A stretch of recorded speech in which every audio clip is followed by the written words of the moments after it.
तो स्टूडेंट्स चलते हैं ट्रिक नंबर 2 की तरफ। ये भी बहुत ही इम्पॉर्टेंट ट्रिक है, इसको भी ध्यान में रखें क्योंकि जेई और नीट ने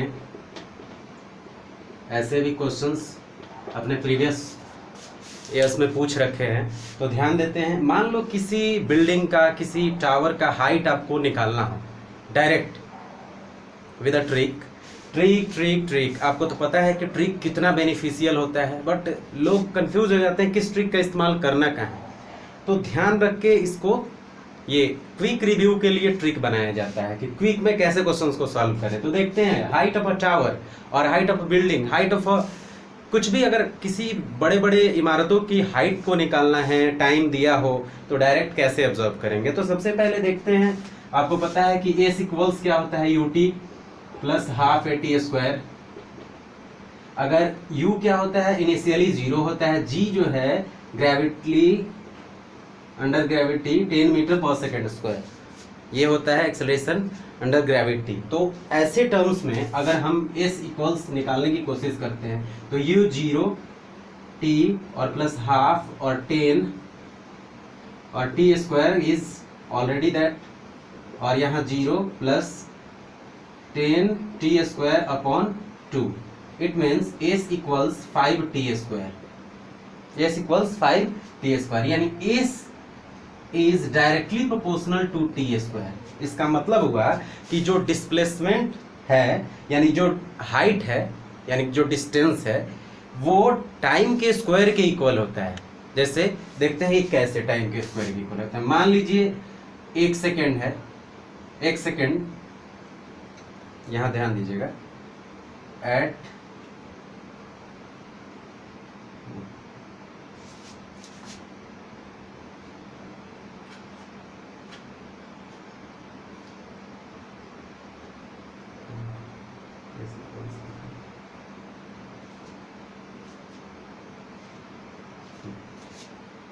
t इक्वल्स 1 सेकेंड, 1 सेकेंड पे s 5 मीटर होगा। अब देखिए, कहने का मेरा मतलब है कि बिल्डिंग का हाइट कुछ भी हो, कुछ भी, ये नियम है और ये ट्रिकली प्रूव्ड है, ट्रिकली नहीं, ये मतलब कि आपका प्रूव है पहले से ही कि 1 सेकेंड में कोई वस्तु अगर ऊपर से गिर रही हो, कांस्टेंट एक्सेलरेशन हो, तो उस समय वो 5 मीटर ट्रैवल करती है 1 सेकेंड में। 5 मीटर 1 सेकेंड में ट्रैवल कर रही है। तो देखिए क्या होता है, इसका जो ये होगा इक्वेशन ऐसे कुछ बनेगा, 5 सेकेंड 1 मीटर, फिर 2 का स्क्वायर, यानी स्क्वायर में चलेगा, 2 का स्क्वायर 4, 3 का स्क्वायर 9, 4 का स्क्वायर 16, ऐसे टर्म्स में चलेंगे डिस्टेंस। ठीक है, तो सबसे पहले मान लीजिए क्वेश्चन से बनाते हैं। इफ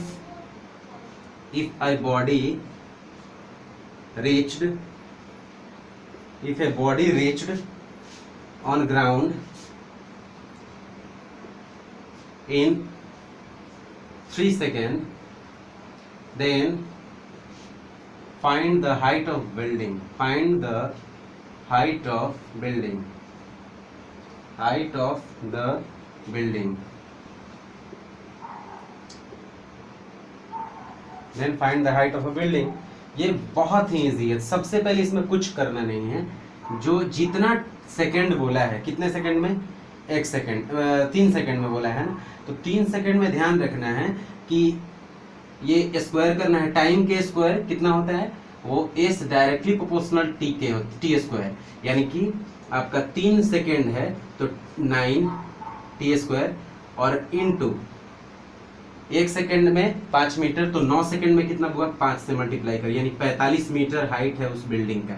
इसको एक वोकल करते हैं। मान लीजिए बिल्डिंग से वो 4 सेकंड में नीचे आया, तो 4 चौका कितना हुआ, 16, और 5 से उसमें गुना करना है, 16 × 6 80, यानी 80 मीटर उसका हाइट हुआ। कितना आसान क्वेश्चन है ये।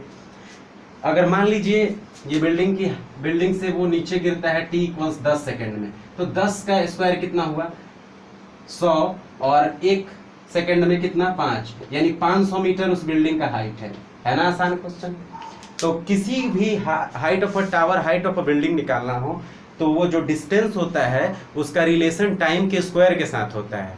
तो टाइम जितना भी होगा उसका स्क्वायर करके उसमें 5 से मल्टीप्लाई कर देना है, बस इसके अलावा कुछ नहीं है ना। मजेदार trick.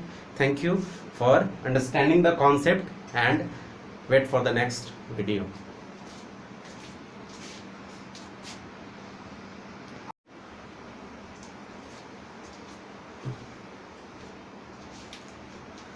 Good afternoon students, welcome to Abhishek physics classes, the easiest and finest way to learn physics. Today I am standing here for a surprise.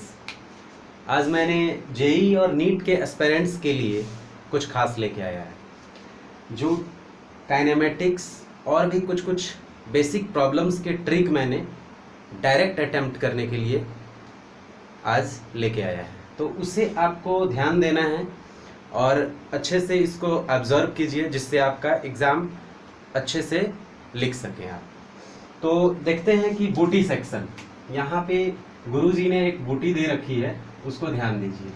जैसे कि ये आपका x को आप पहले से जानते हो, ये सारा टर्म आपको बताने की ज़रूरत नहीं है। x डिस्प्लेसमेंट है, v वेलोसिटी है और a एक्सेलरेशन है। अगर डिस्प्लेसमेंट से आपको वेलोसिटी में आना है तो अगर ऊपर से नीचे आ रहे हो तो डिफ्रेंशिएट करोगे, अगर वेलोसिटी से एक्सेलरेशन में आना है तो फिर से डिफ्रेंशिएट करोगे। लेकिन अगर एक्सेलरेशन से आपको फिर ऊपर की ओर वेलोसिटी में जाना है तो आप इंटीग्रेट करोगे। फिर अगर वेलोसिटी से डिस्प्लेसमेंट में जाना है तो आप फिर से इंटीग्रेट करोगे। तो ये टर्म कैसे आएगा ये क्वेश्चन से समझते हैं।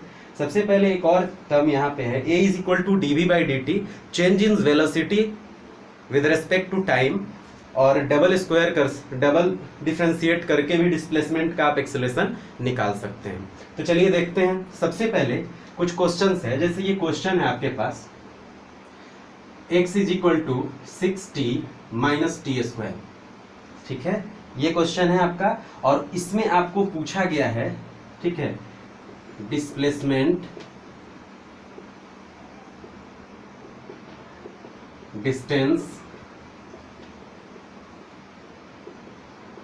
डिस्प्लेसमेंट डिस्टेंस, एवरेज वेलोसिटी,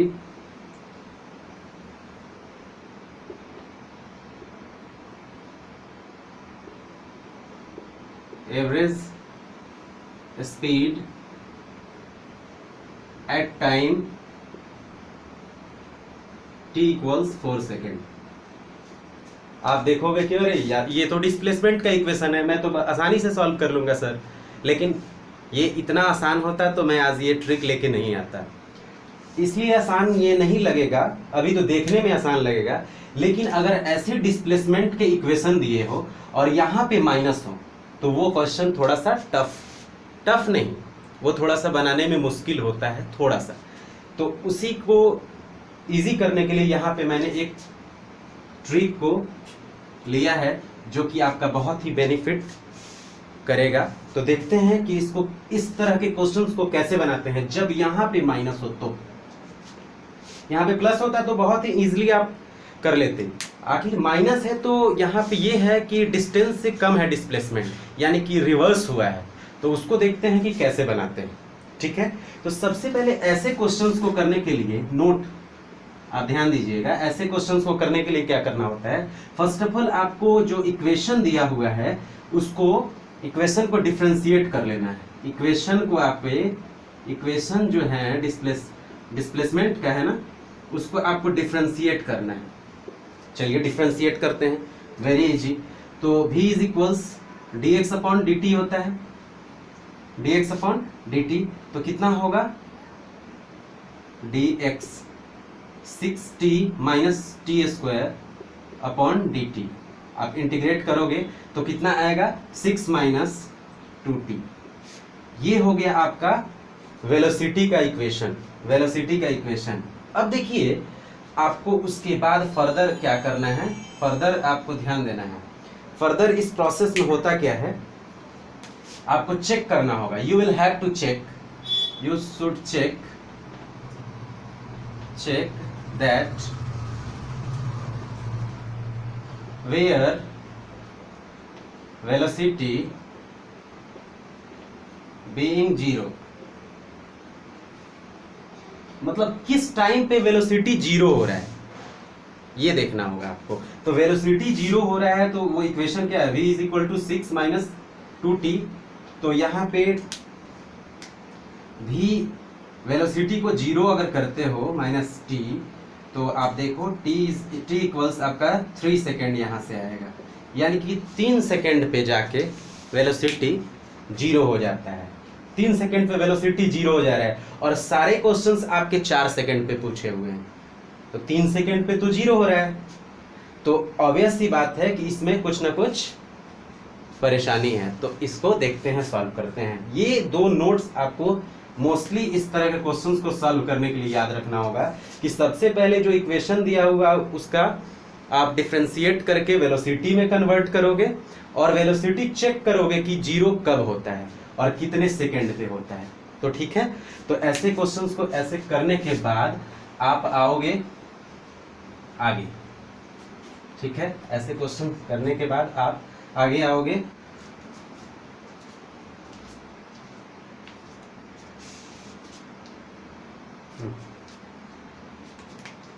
यहाँ हमने t इक्वल्स 3 सेकेंड पे ऐसा ये वेलोसिटी जीरो हो गया, तो ये काम हमने कर लिया।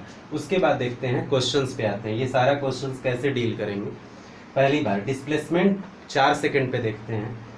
x equals 6t minus T square हमारा जो इक्वेशन था, इससे तो आसानी से डिस्प्लेसमेंट निकल जाएगा, यानी 4 सेकेंड पे डिस्प्लेसमेंट 8 मीटर हुआ। ठीक है, तो एक बार हम लोग डिस्प्लेसमेंट 3 सेकेंड पे भी चेक करके देखते हैं आखिर क्या हुआ था। तो 3 सेकेंड पे उसी इक्वेशन में रखने के बाद 9 मीटर आएगा, तो इसका मतलब कुछ ना कुछ गड़बड़ है। यानी कि 4 सेकेंड पे डिस्प्लेसमेंट 8 मीटर, 3 सेकेंड पे डिस्प्लेसमेंट 9 मीटर, तो कुछ तो गड़बड़ है। तो याद रखना है, यानी कि वस्तु बहुत तेज चला और धीरे धीरे जाके करके 3 सेकेंड पे वो उसका वेलोसिटी जीरो हो गया और उसके बाद वो फिर से रिवर्स हुआ है। रिवर्स होने के बाद वो 1 मीटर और चला है पीछे के तरफ।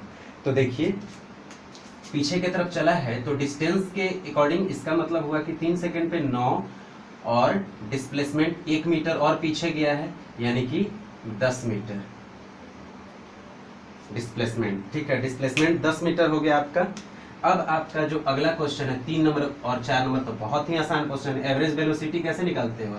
एवरेज वेलोसिटी निकालने के लिए आपको कितना है, total displacement upon total time, तो 8 मीटर बटा 4 सेकेंड, यानी आपका हो गया 2 मीटर पर सेकेंड। और एवरेज वेलोसिटी हो गया, और एवरेज स्पीड जो होगा वो कितना हो जाएगा, 10 मीटर टोटल डिस्टेंस अपॉन 4, यानी 2.25 मीटर पर सेकेंड। ये आपका बहुत ही बेनिफिशियल ट्रिक है, इसे ध्यान देखें। यहाँ पे माइनस रहेगा तो ऐसे टर्म्स को डायरेक्ट डील नहीं करते हैं, तो ध्यान रखें। Thank you very much for following this trick. Thank you so much.